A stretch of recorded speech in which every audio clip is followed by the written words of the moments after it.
La trepanación craneal prehistórica muestra los inicios de la medicina humana.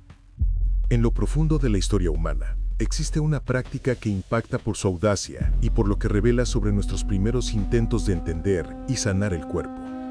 Las primeras comunidades prehistóricas, rodeadas de peligros, enfermedades y misterios, se enfrentaban a dolencias que parecían imposibles de explicar. Pero, ¿cómo comprender qué ocurría dentro de la cabeza humana? ¿Cómo aliviar dolores insoportables y explorar lo que nadie había intentado antes? Literalmente, no contaban con herramientas complejas, ni conocimientos anatómicos formales, ni materiales médicos modernos.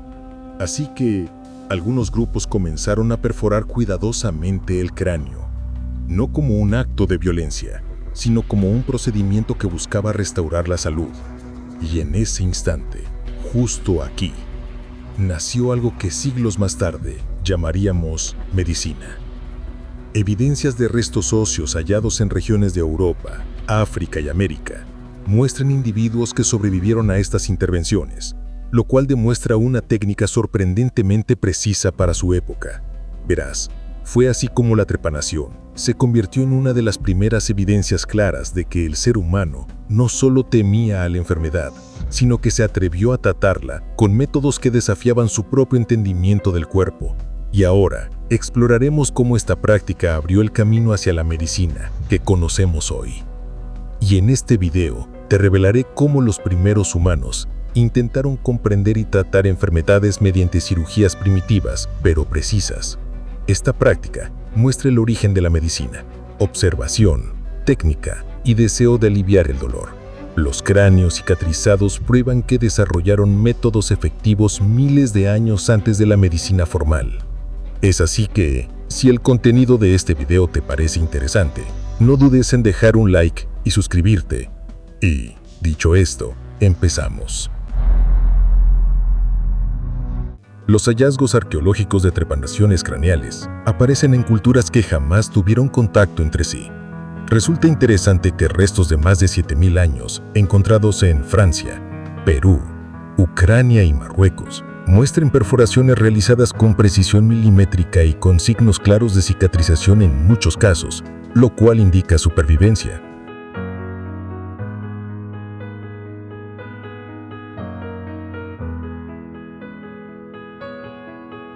Al investigar encontramos que estos agujeros no corresponden a fracturas accidentales.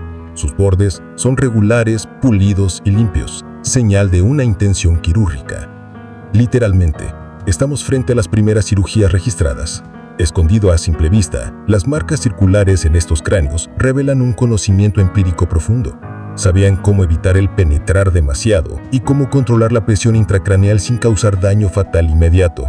Para esto, las comunidades utilizaban herramientas de piedra pulida, obsidiana o conchas afiladas. La técnica variaba: raspado, corte o perforación con presión rotatoria. Y es que en este punto de partida muestra una humanidad temprana que quería intervenir en el cuerpo de forma sistemática, aunque sin teoría anatómica escrita.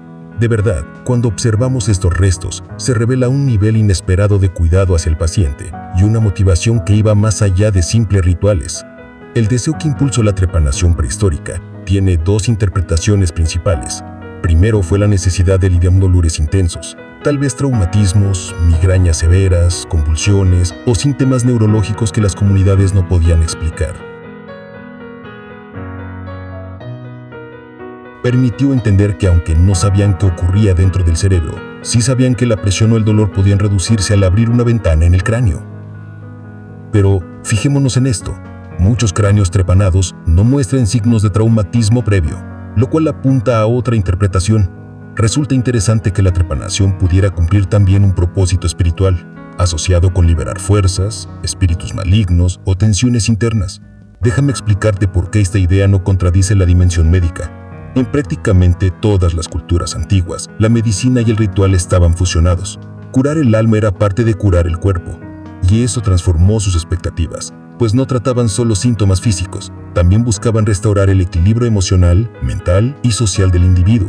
Justo aquí aparece un deseo humano universal: aliviar el sufrimiento. Para explicarlo de manera simple, los individuos intervenidos sobrevivían con frecuencia, lo cual significa que el deseo de curación no era simbólico, era práctico. pero tenían un problema todavía más profundo. La trepanación es incluso hoy un procedimiento extremadamente delicado, sin anestesia, sin antibióticos, ni conocimientos de neuroanatomía formal. Perforar el cráneo podía provocar infección, hemorragias letales o daño verventramental directo. Estaban entrando a una estructura ósea protectora sin saber qué encontrarían debajo, y aún así lograban mantener con vida al paciente. Mientras investigaban, descubrieron este secreto. La clave de la supervivencia era la técnica de raspado progresivo, no la perforación violenta. Raspar permitía controlar la profundidad, evitar fracturas radiales y disminuir el riesgo de dañar las meninges. Así es como lo hicieron, y esta técnica aparece repetida en Europa Occidental, en los Andes peruanos y en regiones africanas distantes. Pero en este punto surge otro conflicto todavía más profundo. ¿Cómo lograban evitar infecciones mortales sin antibióticos? Y es que parece que utilizaban sustancias vegetales como resinas antisépticas, plantas con propiedades antimicrobianas y fuego para esterilizar herramientas, según restos microscópicos encontrados en márgenes de perforación.